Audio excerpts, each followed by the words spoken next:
നോക്കൂ, ഇവിടെ നമ്മൾ നോട്ടിഫിക്കേഷൻ ഇറക്കുമ്പോൾ ഈ അഡ്മിഷൻ പ്രൊസീജിയറുമായി ബന്ധപ്പെട്ട് ഹാൻഡ് ബുക്ക് ഇറക്കുമ്പോൾ തന്നെ നമ്മൾ എങ്ങനെയാണ് ഇതിന്റെ സ്റ്റാൻഡർഡൈസേഷൻ നടത്തുന്നതെന്ന് നേരത്തെ മുൻകാലങ്ങളിലെ രീതിയിൽ തന്നെ തുടരുമെന്നാണ് ഇപ്രാവശ്യവും പറഞ്ഞിരുന്നത്.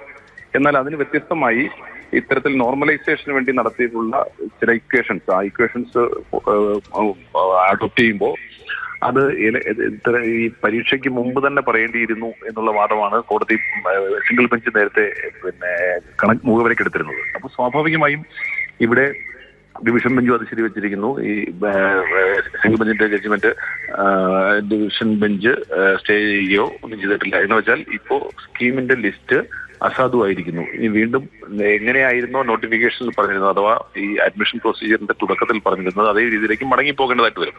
ഇവിടെ സ്വാഭാവികമായും നമ്മൾ ഒരുപാട് കേട്ടതാണ് ഈ നോർമലൈസേഷനെ സംബന്ധിച്ച് വിവിധ ഫോർമുലകൾ മുഖ്യമന്ത്രി അല്ലെങ്കിൽ മന്ത്രിസഭയുടെ മുന്നിലേക്ക് കൊടുക്കുന്നു. മന്ത്രിസഭ അതിൽ നിന്ന് അഡോപ്റ്റ് ചെയ്യാൻ കാലതാമസം ഉണ്ടാകുന്നു. മുഖ്യമന്ത്രിയുടെ ഓഫീസിൽ കുറെ ദിവസം വെച്ചിരിക്കുന്നു. പിന്നീട് മന്ത്രിസഭ ധൃതി പിടിച്ച് അത് അംഗീകരിക്കുന്നു. അന്ന് വൈകുന്നേരം തന്നെ സ്കീമിന്റെ റിസൾട്ട് വരുന്നു. ഇങ്ങനെയൊക്കെ വരുമ്പോൾ സ്വാഭാവികമായും ഇതിന് പഠിച്ച് പരീക്ഷ എഴുതി ഉറക്കമുളച്ച് പഠിച്ച കുട്ടികളുടെ ഭാവിയെ വെച്ചാണ് പന്താടുന്നത് എന്നൊരു പ്രശ്നമുണ്ട്. സ്വാഭാവികമായും ഇപ്പൊ മന്ത്രി ആർ ബിന്ദു അവർ നേരത്തെ പറഞ്ഞത് മാർക്ക് ഏകീകരണ രീതിയിൽ 28 മാർക്ക് വരെ കേരള സിലബസിൽ പഠിച്ച വിദ്യാർത്ഥികൾക്ക് നഷ്ടപ്പെട്ടിരുന്നു. അത് ഒഴിവാക്കാനാണ് പുതിയൊരു രീതി കൊണ്ടുവന്നതെന്നാണ്. ഒരുപക്ഷെ സമത്വം എന്ന നിലയ്ക്ക് അത് നല്ല ആശയമോ നല്ല തീരുമാനമായിരിക്കാം. പക്ഷേ അത് ഇങ്ങനെയൊരു ഈ എഡ്ജിൽ പോയി നിന്നൊരു തീരുമാനമെടുക്കുക, കുട്ടികളുടെ പ്രവേശന നടപടികൾ ആരംഭിക്കുക, അതിനിടയിൽ അത് കോടതിയിൽ എത്തുകയും അത് തടസ്സപ്പെടുന്ന സാഹചര്യം ഉണ്ടാവുക. അപ്പോൾ അത് കുറച്ചുകൂടി കാലേക്കൂട്ടി വളരെ വിശദമായ ചർച്ചയ്ക്ക് ശേഷം ചെയ്യേണ്ടിയിരുന്ന ഒരു കാര്യമായിരുന്നല്ലോ അല്ലേ? അങ്ങനെയല്ല, അതിനകത്ത് രണ്ട് വിഷയങ്ങളുണ്ട്. ഒന്ന് മനസ്സിലാക്കേണ്ടത്, നമ്മളിപ്പോ ഇത് കോടതിയിൽ പോയ വിഷയം ഇതിന്റെ നോട്ടിഫിക്കേഷൻ അഥവാ ഈ എക്സാമിനേഷന്റെ പ്രൊസീജിയർ ആരംഭിച്ചപ്പോൾ ഞാൻ പറഞ്ഞല്ലോ അത് തന്നെയാണ്. രണ്ടാമത്തേത്, ഈ നോർമലൈസേഷനെ കുറിച്ച് ആലോചിക്കുന്നത് എപ്പോഴാണ്? സ്റ്റേറ്റ് സിലബസിന്റെ റിസൾട്ട് വന്നതിന് ശേഷവും അതുപോലെ CBSE റിസൾട്ട് വന്നതിന് ശേഷവും ഇവരുടെ റാങ്കുകൾ തമ്മിലും മാർക്കുകൾ തമ്മിലും എത്രത്തോളം അന്തരമുണ്ട് എന്നതിനെ ബേസിലാണ് ഒരു നോർമലൈസേഷൻ ഒരു ഇക്വേഷൻ ഒരു ഫോർമുല രൂപീകരിക്കുന്നത്. അത് സ്വാഭാവികമായും ആ റിസൾട്ട് വന്നതിന് ശേഷം മാത്രമേ പരിഗണിക്കാൻ കഴിയൂ. പക്ഷെ ഇവിടെയുള്ള പ്രശ്നം, ഒരു അഡ്മിഷൻ പ്രോസസ്സ് ആരംഭിച്ചു കഴിഞ്ഞാൽ പിന്നീട് അതിനകത്ത് സ്റ്റാൻഡർഡൈസേഷൻ വ്യത്യാസം, അതിന്റെ ഫോർമുലയ്ക്ക് വ്യത്യാസം വരുത്തി എന്നുള്ളതാണ് അടിസ്ഥാനപരമായി കോടതി കണ്ടെത്തിയിരിക്കുന്നത്. ഒരു അർത്ഥത്തിൽ അത് ശരിയുമാണ്.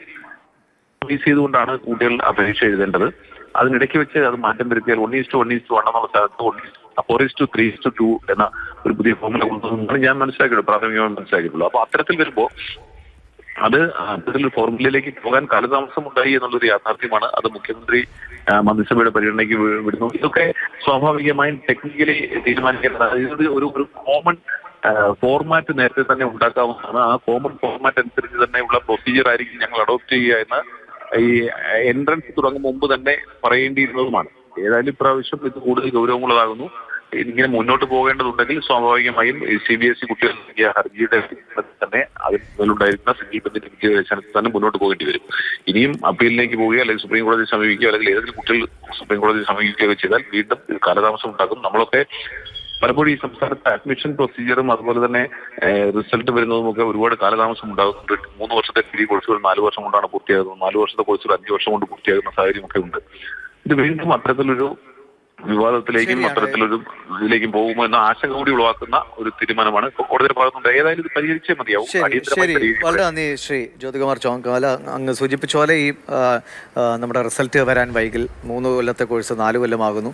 അങ്ങനെ വിദ്യാഭ്യാസ മേഖലയിൽ പല പ്രശ്നങ്ങളുമുണ്ട്. അത് വളരെ കാര്യമായി അതിനെക്കുറിച്ച് ചർച്ച ചെയ്ത് അതിൻ്റെ സമയമെടുത്ത് വളരെ ദീർഘവീക്ഷണത്തോടു കൂടി മാത്രം നടപ്പാക്കേണ്ട കാര്യങ്ങളാണ്. ഇപ്പോൾ സർക്കാർ ചെയ്തത് ഒരുപക്ഷെ നല്ല കാര്യമെന്ന നിലയ്ക്ക് തന്നെയാണ്. അതായത് ഒരു സമത്വം ഇതിലെല്ലാം 2 സിലബസിലും വിട്ട കുട്ടികൾക്ക് ഒരേ നിലയ്ക്ക് പ്രവേശനത്തിലേക്കുള്ള വഴി വയ്ക്കുക എന്നതായിരുന്നു സർക്കാരിൻ്റെ ഉദ്ദേശം. പക്ഷെ അത് ദിവ്യജ്ഞാനം കിട്ടിയോ സർക്കാരിന് എന്ന നിലയിലാണ് ഹൈക്കോടതി ചോദിച്ചത്. അതാണൊരു പ്രശ്നം. വേഗത്തിലായപ്പോൾ ഇപ്പോൾ പിള്ളേർ കുടുങ്ങി എന്ന അവസ്ഥയാണ്.